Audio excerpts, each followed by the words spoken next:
Hi friends, this is Hema. Welcome to YouTube's channel. இந்த vlogல நம்ம டிஸ்கஸ் பண்ண போற டாபிக் வந்து மைக்ரோபயாலஜி ஜாப் ஆப்பர்ச்சுனிட்டிஸ். மைக்ரோபயாலஜி முடிச்ச உடனே எந்தெந்த ஃபீல்ட்ல நம்ம ஒர்க் பண்ணலாம் அப்படின்னு பார்த்தீங்கன்னா government sector, private sector, research field, academic field, அதாவது எஜுகேஷன் அண்ட் இன்ஸ்டிடியூஷன் ஃபீல்ட்ல நம்ம ஒர்க் பண்ணலாம். இந்த 4 ஃபீல்ட்லயுமே மைக்ரோபயாலஜி ஜாப் வேகன்சிஸ் வந்து இருக்குது. எந்தெந்த கவர்மெண்ட் ஆர்கனைசேஷன்ல மைக்ரோபயாலஜிஸ்ட் ரெக்ரூட் பண்றாங்க அப்படின்னு ஒரு சில கம்பெனிஸ் வந்து இங்க லிஸ்ட் அவுட் பண்ணியிருக்கேன். ஸோ மெயினாக நீங்கள் கவர்மெண்ட் ஆர்கனைசேஷனில் ஒர்க் பண்ணணும்னு முதல்ல அந்தந்த கம்பெனியில் உள்ள அஃபிஷியல் வெப்சைட்டில் போய் கரியர்னு ஒரு ஆப்ஷன் இருக்கும். அந்த ஆப்ஷனை கிளிக் பண்ணி பார்த்தீங்கன்னா நோட்டிஃபிகேஷன் அலர்ட், அதாவது நோட்டிஃபிகேஷன் அட்வர்டைஸ்மெண்ட் எந்தெந்த வேக்கன்சிஸ் இருக்குது அப்படிங்கிறத டிஸ்பிளே பண்ணுவாங்க. அந்த டிஸ்பிளே பார்த்து நீங்கள் அப்ளை பண்ணாலே போதும். ஸோ மெயினாக நீங்கள் பண்ண வேண்டியது கவர்மெண்ட் செக்டரில் ஒர்க் பண்ணணும்னா அந்தந்த கவர்மெண்ட் சென்ட்ரலோ அல்லது ஸ்டேட் கவர்மெண்ட்டோ அந்தந்த கம்பெனி வெப்சைட்ல போய் நோட்டிஃபிகேஷன் அலர்ட்ஸை நீங்க எப்பவுமே செக் பண்ணிட்டே இருங்க. ஜாப் நோட்டிஃபிகேஷன்ஸ் எப்பவுமே செக் பண்றது ரொம்ப முக்கியமானது. ஸோ இந்த கவர்மெண்ட் ஆர்கனைசேஷன்ல எனக்கு தெரிஞ்ச மைக்ரோபயாலஜிஸ்ட் ரெக்ரூட் பண்ற ஒரு சில கம்பெனிஸ் இருக்குது. அதுல ஃபர்ஸ்ட் ஒன் FSSAI. FSSAI அப்படிங்கிறது food safety and standard authority of India. இந்த கம்பெனி எந்த போஸ்ட்டுக்கு ரெக்ரூட் பண்றாங்கன்னா ஃபுட் சேஃப்டி ஆஃபீஸர் அல்லது ஃபுட் இன்ஸ்பெக்டர் அப்படிங்கிற போஸ்ட்டுக்கு ரெக்ரூட் பண்றாங்க. இது FSSAI பத்தி நம்மளுடைய சேனல்ல ஏற்கனவே டீடைல்டா நம்ம எக்ஸ்பிளைன் பண்ணியிருக்கோம். ஸோ பார்க்காதவங்க அந்த லிங்க் பார்த்து நீங்க செக் பண்ணிக்கோங்க.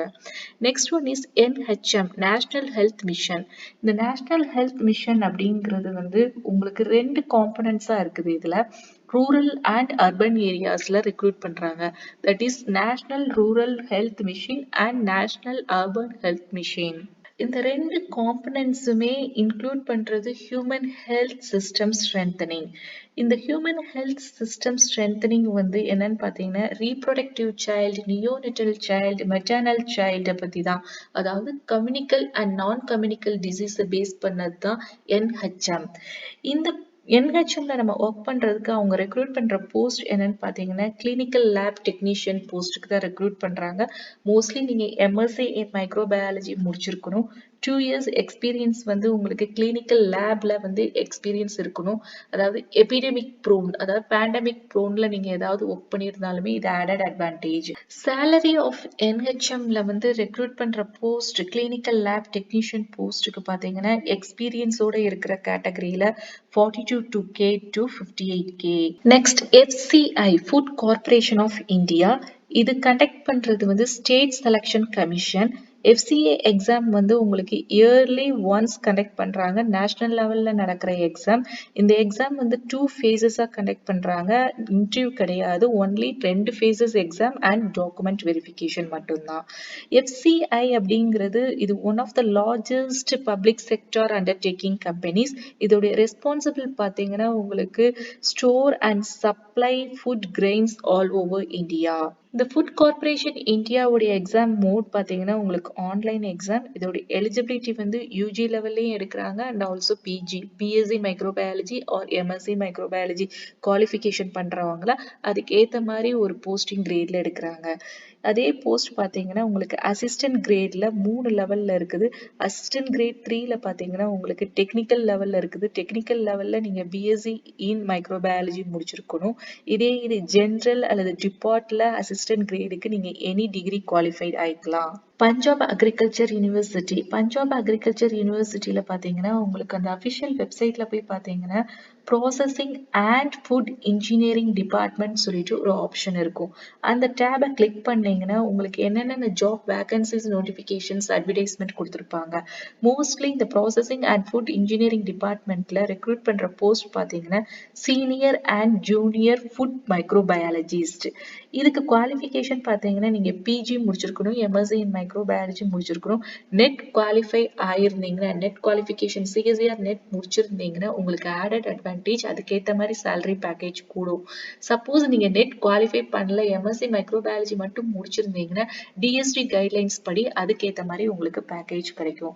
இதுல என்னென்ன போஸ்டிங், என்னென்ன ப்ராஜெக்ட் அப்படின்னு பார்த்தீங்கன்னா உங்களுக்கு ப்ராஜெக்ட் அசோசியேட்டா எடுப்பாங்க, JRF எடுப்பாங்க, ரிசர்ச் ஃபெலோஷிப் கூட எடுப்பாங்க. NACO, national AIDS control organisation. Is mostly for AIDS prevention and control சொசைட்டிக்கு தான் இந்த ரெக்ரூட் பண்ணுறாங்க. ஃபார் ஹெச்ஐவி பீப்புள்ஸ், இந்த ஹெச்ஐவி பீப்புள்ஸ்க்கு என்ன மாதிரி நீங்கள் ஒரு ப்ரிவென்ஷன் கொடுக்கலாம், சொசைட்டிக்கு என்ன கண்ட்ரோல் பண்ணலாம் அப்படிங்கிறது தான். ஸோ இதில் மெயின்லி பார்த்தீங்கன்னா உங்களுடைய போஸ்ட் வந்து லேப் டெக்னீஷியனாக எடுக்கிறாங்க, அல்லது பிளட் டிரான்ஸ்மிஷன் சிஸ்டம்க்கு எடுக்கிறாங்க. இன்னொன்று வந்து testing for immuno deficiency virus டெஸ்டிங்க்கும் இந்த போஸ்ட்டுக்கெல்லாம் கிளினிக்கல் லேப் டெக்னீஷியன் தேவைப்படுறதுனால NACOல போஸ்ட் வந்து ரெக்ரூட் பண்றாங்க. ICMR, Indian council of medical research, இதுல நிறைய டிபார்ட்மெண்ட்ஸ் இருக்குது. ஒவ்வொரு ஊர்லயும் நிறைய டிபார்ட்மெண்ட்ஸ் இருக்குது. National institute of animal biotechnology, tuberculosis அப்படின்னு சொல்லிட்டு நிறைய இன்ஸ்டிடியூட் இருக்குது. இந்த இன்ஸ்டிடியூட்லாம் ICMRல நடக்கக்கூடிய ஸ்பெசிபிக் ஏரியாஸ் ஆஃப் ரிசர்ச்னு பார்த்தீங்கன்னா கோவிட், இந்த பேண்டமிக்ல வந்த covid, tuberculosis, leprosy, cholera, viral disease including dengue, then rotavirus, AIDS, vector control, oncology, immunoglobulin deficiency, இதை பேஸ் பண்ணி தான் இங்க வந்து ப்ராஜெக்ட் போயிட்டு இருக்கோம். இந்த ICMRல first national institute of animal பயோடெக்னாலஜில என்னென்ன போஸ்ட்டுக்கு ரெக்ரூட் பண்றாங்க, lab technician, research fellowship, project associate. நீங்க ரிசர்ச் ஃபெலோஷிப் அல்லது ப்ராஜெக்ட் அசோசியேட்டுக்கு நீங்க வந்து நெட் குவாலிஃபை பண்ணியிருக்கணும். உங்களுடைய எஜுகேஷனல் குவாலிஃபிகேஷன் வந்து MSc மைக்ரோபயாலஜி. நெட் குவாலிஃபை பண்ணியிருந்தீங்கன்னா உங்களுக்கு ஆடட் அட்வான்டேஜ், அதுக்கேற்ற மாதிரி உங்களுடைய பேக்கேஜ் சேலரி வந்து கூடும். சப்போஸ் நீங்க நெட் குவாலிஃபைடு இல்லைன்னா DST கைட்லைன்ஸ் படி அதுக்கேற்ற மாதிரி தான் உங்களுக்கு பேக்கேஜ் கிடைக்கும். ஸோ உங்களுக்கு மேக்ஸிமம் இந்த ப்ராஜெக்ட் பேஸ்ல இருக்கிறதுனால ஒரு 2 years எக்ஸ்பீரியன்ஸ் கண்டிப்பா இருக்கணும். MSc மைக்ரோபயாலஜி முடிச்சுட்டு ஒரு 2 years எக்ஸ்பீரியன்ஸ் வந்து ரிலவெண்ட் ப்ராஜெக்ட் பேஸ்ல நீங்க இருக்கணும். அண்ட் ஆல்சோ இந்த நேஷனல் இன்ஸ்டிடியூட் ஆஃப் அனிமல் பயோடெக்னாலஜில லேப் டெக்னீஷியனுக்கு போஸ்ட் இருக்குது. லேப் டெக்னீஷியனுக்கு ரெக்ரூட் பண்றாங்க. சேலரி பார்த்தீங்கன்னா 13K to 15K per month. இந்த லேப் டெக்னீஷியன்ல நீங்க அனிமல் பயோடெக்னாலஜில என்ன எக்ஸ்பீரியன்ஸ் இருக்கணும்னா, சாக்சலைட் எக்ஸ்ட்ராக்ஷன்ல உங்களுக்கு எக்ஸ்பீரியன்ஸ் இருக்கணும். HPLC, அதாவது எக்ஸ்பீரியன்ஸ் அப்படிங்கிறது நாலேஜ், இந்த சாக்சலைட் எக்ஸ்ட்ராக்ட் பண்ற நாலேஜ் இருக்கணும். ரெண்டாவது HPLC உடைய நாலேஜும் உங்களுக்கு இருக்கணும். நெக்ஸ்ட் ICMR உடைய டிபார்ட்மெண்ட் வந்து national institute for research in tuberculosis, Chennai. Mostly இங்க வந்து டியூபர்குலோசிஸ் ரிசர்ச் ப்ராஜெக்ட் வந்து போயிட்டு இருக்கும். ஸோ இங்க PG குவாலிஃபிகேஷன், அதாவது MSc இன் மைக்ரோபயாலஜி முடிச்சிருக்கணும், 2 years எக்ஸ்பீரியன்ஸ் இருக்கணும். ஸோ இங்க ரெக்ரூட் பண்ற போஸ்ட் பார்த்தீங்கன்னா உங்களுக்கு டெக்னிக்கல் அசிஸ்டண்டா ரெக்ரூட் பண்றாங்க, அல்லது ப்ராஜெக்ட் டெக்னிக்கல் ஆஃபீஸரா ரெக்ரூட் பண்றாங்க லேப்ல. ஸோ டெக்னிக்கல் அசிஸ்டன்ட் பார்த்தீங்கன்னா உங்களுக்கு 31K per month salary. Project technical officer லேப்ல பார்த்தீங்கன்னா உங்களுக்கு 48K to 63K per month plus HRA allowance உங்களுக்கு உண்டு. ஸோ இங்க டியூபர்குலோசிஸ்ல உங்களுடைய நேச்சர் ஆஃப் ஜாப் பார்த்தீங்கன்னா maximum clinical sampling process, LG culture பத்தி தெரிஞ்சிருக்கணும், DNA எக்ஸ்ட்ராக்ஷன் பத்தி தெரிஞ்சிருக்கணும், அண்ட் ஆல்சோ ட்ரக் சக்சஸபிலிட்டி டெஸ்ட் பத்தி எடுக்க தெரிஞ்சிருக்கணும் உங்களுக்கு. மோஸ்ட்லி ICMRல வர டிபார்ட்மெண்ட் உடைய ரெக்ரூட்மெண்ட் பாத்தீங்கன்னா உங்களுடைய போஸ்டிங் எல்லாம் என்ன செலக்ஷன்ல இருக்கும்னா வாக்கின் இன்டர்வியூ தான் இருக்கும். ஸோ வாக்கின் இன்டர்வியூ பேஸ் பண்ணி தான் போஸ்டிங் எடுப்பாங்க. Some rare cases written exams வந்து கண்டக்ட் பண்ணுவாங்க. சென்னையிலேயே இன்னொரு ICMR டிபார்ட்மெண்ட் வந்து நேஷனல் இன்ஸ்டிடியூட் ஆஃப் எபிடிமியாலஜி. இதுல எபிடிமியாலஜிஸ்ட் போஸ்ட்டுக்கு எடுக்கிறாங்க. ப்ராஜெக்ட் டெக்னீஷியன் லேபா, இதுவுமே இன்டர்வியூ பேஸ்ல தான். மேக்ஸிமம் உங்களுடைய குவாலிஃபிகேஷன் வந்து PG முடிச்சிருக்கணும். மதுரையில உள்ள ICMR டிபார்ட்மெண்ட் வந்து center for research in medical entomology. இதுல ப்ராஜெக்ட் அசிஸ்டன்ட்க்கு எடுக்கிறாங்க. Qualification BSc is enough. உங்களுக்கு சேலரி வந்து 31Kல கொடுக்குறாங்க per month. இதனுடைய டியூட்டிஸ் என்னன்னு பார்த்தீங்கன்னா உங்களுடைய ரெஸ்பான்சிபிலிட்டி என்டிமாலஜிக்கல் பத்தி தெரிஞ்சிருக்கணும், பாராசிட்டிக்கல் கலெக்ஷன் பத்தி எடுக்க தெரிஞ்சிருக்கணும். அந்த பாராசிட்டிக் அண்ட் என்டிமாலஜி கலெக்ஷன் சாம்பிளை எப்படி நீங்க லேப்ல ப்ராசஸ் பண்ணி ஐடென்டிஃபிகேஷன் வந்து வெக்டார் கண்ட்ரோல்ல ஹியூமன் வெக்டார் கண்ட்ரோலுக்கு ஐடென்டிஃபிகேஷன் பண்ணுவீங்க, அண்ட் ஆல்சோ ஹியூமன் மலேரியா பாராசைட்ஸை எப்படி ப்ராசஸ் பண்ணி ஐடென்டிஃபிகேஷன் பண்ணுவீங்கிறது தான் உங்களுடைய ரெஸ்பான்சிபிலிட்டியா இருக்கும். இதுல வாக்கினும் இருக்குது, அண்ட் ஆல்சோ ரிட்டன் டெஸ்ட் வந்து வெரி ரேர்லியா கண்டக்ட் பண்றாங்க. ஸோ இதை ஃபாலோ பண்ணியே ICMR உடைய நெக்ஸ்ட் பாண்டிச்சேரியில உள்ளது vector control research center. So vector கண்ட்ரோலுடைய நாலேஜ் இருந்துச்சுன்னா இந்த ரிசர்ச் சென்டர்ல நீங்க JRF அல்லது ரிசர்ச் அசோசியேட்டா அல்லது லேப் அசிஸ்டண்டா நீங்க ஒர்க் பண்ணலாம். நெக்ஸ்ட் பெங்களூர்ல உள்ள national center for disease informatics and research. So mostly இந்த national center for disease informatics உடைய ஏரியாஸ், ஸ்பெசிபிக் ஏரியாஸ் உடைய ப்ராஜெக்ட் என்னன்னு பார்த்தீங்கன்னா கேன்சர் பேஷண்ட், ஸ்ட்ரோக், டயபெட்டிஸ் இதை இன்க்ளூட் பண்ணி தான் இந்த ப்ராஜெக்ட் போகும் பெங்களூர்ல உள்ள ஐசிஎம்ஆர்ல. நெக்ஸ்ட் கொல்கட்டால உள்ள national institute of cholera and enteric டிசீஸ்லயுமே மைக்ரோபயாலஜிஸ்ட், கிளினிக்கல் மைக்ரோபயாலஜிஸ்ட் ரெக்ரூட் பண்றாங்க. ஸோ இதுவும் என்ன ப்ராஜெக்ட் பேஸ் பண்ணி இருக்குன்னா காலரா அண்ட் என்ட்ரிக் டிசீஸை பேஸ் பண்ணி தான் இருக்கும். National institute of occupational health recruitment வந்து இதுவுமே ஒன் ஆஃப் த ஐசிஎம்ஆர். இந்த டிபார்ட்மெண்ட்ல பாத்தீங்கன்னா உங்களுக்கு ஸ்பெசிபிக் ஏரியாஸ் உடைய ப்ராஜெக்ட்ஸ் எல்லாமே toxicology, environmental pollution, agriculture, control of health hazards and biological health hazards இதை பேஸ் பண்ணி ஏரியாஸ் தான் உங்களுடைய ப்ராஜெக்ட்ஸ் எல்லாமே இருக்கும். ஸோ ஃபாலோட் பை ஐசிஎம்ஆர், அதுக்கடுத்து CSIR, council of scientific and industrial research. இதுல இருக்கிற டிபார்ட்மெண்ட் வந்து இன்ஸ்டிடியூட் ஆஃப் மைக்ரோபியல் டெக்னாலஜி, இது சண்டிகர்ல இருக்கு. இதுல மோஸ்ட்லி உங்களுக்கு ரெக்ரூட் பண்ற போஸ்ட் வந்து மைக்ரோபியல் கண்டாமினேஷனை நீங்க எப்படி டிடெக்ட் பண்ணுவீங்க, அந்த பேத்தோஜன்ஸை எப்படி நீங்க டிடெக்ட் பண்ணி ப்ரிவென்ட் பண்ணுவீங்க அப்படிங்கிறது தான். ஸோ தட் ஃபுட் டெஸ்டிங்கை பத்தி தான் நீங்க பேஸ்டா நீங்க உங்களுடைய ப்ராஜெக்ட் இருக்கும். ஸோ ஃபுட் மைக்ரோபயாலஜிஸ்ட் போஸ்ட்டுக்கு வந்து ரெக்ரூட் பண்ணுவாங்க. Next ICAR, Indian council of agriculture research. இதுல இருக்கிற டிபார்ட்மெண்ட் வந்து central institute of fishery technology. RGCB, Rajiv Gandhi center for biotechnology recruitment. இந்த Rajiv Gandhi center for biotechnology ரெக்ரூட்மெண்ட்ல மோஸ்ட்லி DBT ஃபண்டட் ப்ராஜெக்ட் தான் இருக்கும். That is department of biotechnology.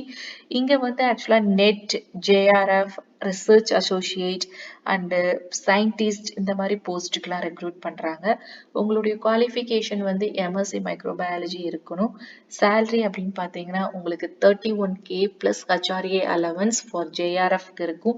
And also நீங்க JRF ஓட நீங்க வந்து PhDயுமே பண்ணலாம் அண்ட் ஆல்சோ போஸ்ட் டாக்டரல் டிகிரிஸ்மே பண்ணலாம். Next Indian association for cultivation of science, இது கொல்கட்டால இருக்கு. இந்த கல்டிவேஷன் ஆஃப் சயின்ஸ்ல பாத்தீங்கன்னா உங்களுக்கு கல்ச்சர் பண்ற சம்பந்தம், டிஷ்யூ கல்ச்சர்ஸ் இதை பேஸ் பண்ண நாலேஜ் இருந்தாலே போதும், இங்க போஸ்ட் ரெக்ரூட் பண்றாங்க. Next DBT, department of biotechnology. இந்த DBTல வந்து உங்களுடைய போஸ்ட் என்ன போஸ்ட்டுக்கு ரெக்ரூட் பண்றாங்க, சயின்டிஸ்ட் C அப்படிங்கிற போஸ்ட்டுக்கு ரெக்ரூட் பண்றாங்க. இதோடைய பே ஸ்கேல் லெவல் வந்து 11, அதாவது சேலரி வந்து 66K per month. நீங்க MSc வந்து மைக்ரோபயாலஜி முடிச்சிருக்கணும். இதுல செலக்ஷன் ப்ராசஸ் பாத்தீங்கன்னா ரிட்டன் எக்ஸாம் அண்ட் இன்டர்வியூ இருக்குது. அந்த PG மட்டும் இல்லாம உங்களுடைய BSc மைக்ரோபயாலஜிக்குமே DBTல ப்ராஜெக்ட் அசிஸ்டன்ட், லேப் ப்ராஜெக்ட் அசிஸ்டன்ட்க்கு ரெக்ரூட் பண்றாங்க. இது UG அல்லது PG குவாலிஃபிகேஷன் முடிச்சிருக்கலாம். இதோடைய salary package பாத்தீங்கன்னா 3.1 lakhs per annum. So microbiologist candidates நீங்க கவர்மெண்ட் செக்டார்ல, கவர்மெண்ட் ஆர்கனைசேஷன்ல ஒர்க் பண்ணணும்னா மேக்ஸிமம் உங்களால முடிஞ்ச அளவுக்கு நீங்க என்னென்ன காம்படிட்டிவ் எக்ஸாம்ஸ் இருக்குதோ அதை கம்ப்ளீட் பண்ண பாருங்க. அப்படி இல்லைன்னா பெஸ்ட் காம்படிட்டிவ் எக்ஸாம் அப்படின்னு பாத்தீங்கன்னா CSIR நெட் எக்ஸாம் தான். ஸோ நீங்க MSc பண்ணும் போதே CSIR நெட் எக்ஸாமுக்கு நீங்க ரெடி ஆயிக்கோங்க. ஒரு JRF நீங்க வந்து ஒர்க் பண்ணலாம் அண்ட் ஆல்சோ நீங்க ரிசர்ச் அசோசியேட்டா ஒர்க் பண்ணலாம். JRF ஒர்க் பண்ணும் போதே ஸ்டைஃபனோட நீங்க ஒர்க் பண்ணும் போதே PhD கூட பண்ணலாம். Research and development organisation. So நம்மள நிறைய பேருக்கு எப்படி எஜுகேஷனல் இன்ஸ்டிடியூஷன்ல, கம்பெனிஸ்ல ஒர்க் பண்ணணும், கவர்மெண்ட் செக்டார்ல ஒர்க் பண்ணணும் அப்படிங்கிற விருப்பப்படுற மாதிரி R&Dல நிறைய பேர் ஒர்க் பண்ணணும்னு ஆசைப்படுவாங்க. ஆஸ் எ சயின்டிஸ்டா அல்லது ரிசர்ச் அசிஸ்டண்டா இந்த மாதிரி ஒர்க் பண்ணணும்னு இருப்பாங்க. ஸோ ரிசர்ச் ஃபீல்ட்ல பார்த்தீங்கன்னா உங்களுடைய டெசிக்னேஷன் என்னென்ன, JRF ரிசர்ச் ஃபெலோஷிப்ல ஜூனியர் ரிசர்ச் அல்லது சீனியர் ரிசர்ச் ஃபெலோஷிப்பா நீங்க ஒர்க் பண்ணலாம். உங்களுடைய பேக்கேஜ் வந்து 18K to 20K வித் ஸ்டைஃபனோட நீங்க வாங்கும்போது அந்த ரிசர்ச் ஃபெலோஷிப். நீங்க JRF நீங்க ஒர்க் பண்ணிட்டே ஸ்டைஃபனோட நீங்க PhDயுமே பண்ணலாம். தென் ரிசர்ச் அசிஸ்டண்டா நீங்க ஒர்க் பண்றீங்கன்னா 25K per month. அங்கேயே நீங்க ஒரு லேப்ல ஒரு அட்டெண்டண்டா ஒர்க் பண்றீங்க அப்படின்னா 10K to 25K. And also நீங்க சயின்டிஸ்டா நீங்க ஒர்க் பண்ணணும் அப்படின்னா உங்களுடைய கிரேட் வந்து ABC அப்படின்னு சொல்லிட்டு கிரேட் இருக்குது. அந்த கிரேட் லெவல் வந்து ஏங்கும் போது அதுக்குரிய பேக்கேஜஸ் இருக்கும். ஸோ அந்த பேக்கேஜஸ் அப் டு உங்களுக்கு 50 to 70K per month வரைக்கும் உங்களுடைய சேலரி. சயின்டிஸ்ட் கிரேடா நீங்க research field DRDO, ISRO, AIIMS இந்த மாதிரி நிறைய சயின்டிஸ்டா நீங்க ஒர்க் பண்றதுக்கு நிறைய ஆர்கனைசேஷன்ஸ் இருக்கு. லைக் DRDO, ISRO, எய்ம்ஸ் இந்த மாதிரி நிறைய செக்டார்ஸ்ல நீங்க வந்து ஒரு மைக்ரோபயாலஜி சயின்டிஸ்டா நீங்க ஒர்க் பண்ணலாம்.